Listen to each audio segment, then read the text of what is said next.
Bonjour, cette courte vidéo a pour objectif de découvrir la langue latine. Qu'est-ce que le latin? D'où vient-il? Qu'est-il devenu? Au XIXe siècle, des savants, spécialistes des langues, que l'on appelle des linguistes, ont cherché à comprendre pourquoi certains mots se ressemblaient beaucoup dans des langues qui vont de l'Europe à l'Inde.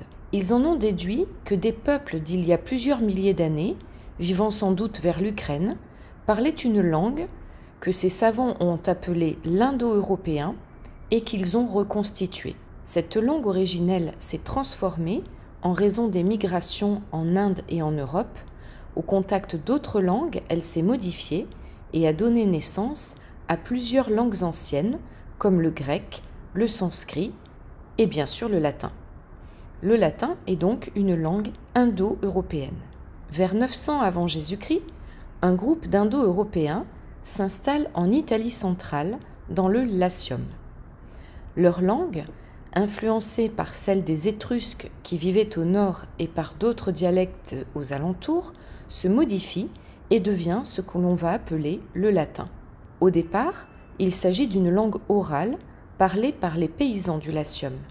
Mais très vite, elle se propage grâce aux commerçants et aussi aux soldats, il faut bien le reconnaître. Le latin a eu tellement de succès qu'il s'est imposé dans toute l'Italie, puis dans tout le bassin méditerranéen.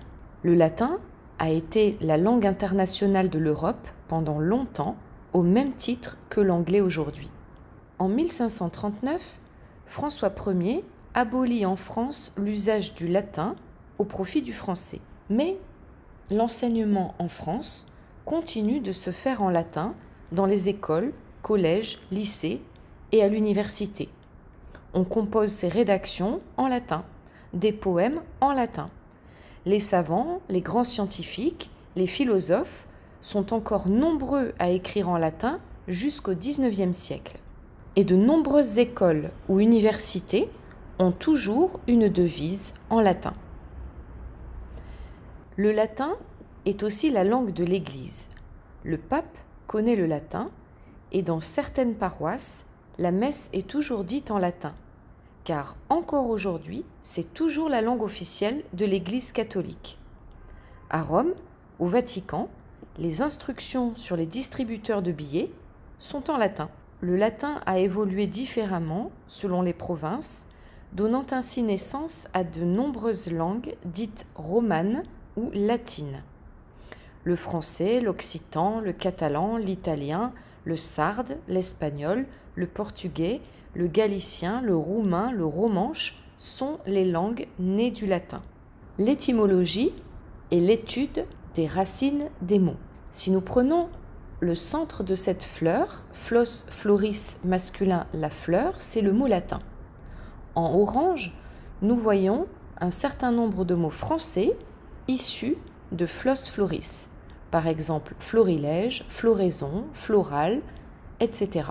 Nous avons également en marron foncé un mot roumain, floare, qui veut dire aussi fleur. Puis en italien, fiore, et en espagnol et en portugais, flor. Et nous voyons même qu'en anglais, dans le pétale bleu, le mot flower vient aussi du mot latin flos floris. L'anglais a un très grand nombre de mots issus du latin lui aussi. Aujourd'hui, au collège, on apprend le latin dit classique, c'est-à-dire celui qu'on parlait au 1er siècle avant Jésus-Christ, à l'époque de Jules César ou encore du grand orateur Cicéron.